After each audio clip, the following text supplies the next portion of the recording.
आणि आता पाहूया टॉप 9 मोठ्या बातम्या। स्थानिक स्वराज्य संस्थांच्या निवडणुका महायुतीतच लढवायच्या आहेत। मुख्यमंत्री फडणवीसांनी आमदारांच्या स्नेहभोजनात भूमिका मांडल्याची सूत्रांची माहिती। शिंदेंच्या शिवसेनेत पक्षांतर्गत निवडणूक होणार। शिवसेना मुख्य नेतेपदासाठी शिंदेंनाही निवडणुकाला सामोरं जावं लागणार। सूत्रांची माहिती। 2003 नंतर पहिल्यांदा पक्षांतर्गत निवडणुका होणार। सूत्रांची माहिती।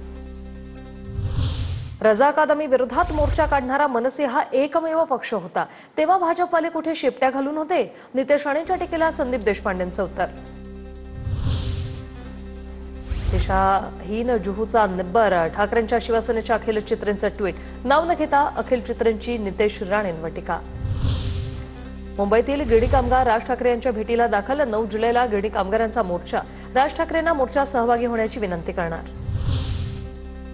खासदार धैर्यशील माने बेळगाव सीमाप्रश्नी तज्ञ समितीच्या अध्यक्षपदी। महाराष्ट्र सरकारकडून मानेंच्या नियुक्तीबाबत प्रसिद्धीपत्रक जारी। बेळगाव सीमाप्रश्नी तज्ञ समितीमध्ये 7 जणांचा समावेश।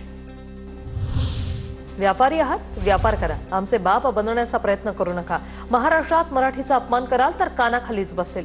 व्यापारी संघटनेच्या पार्श्वभूमीवर संदीप देशपांडेंचा इशारा।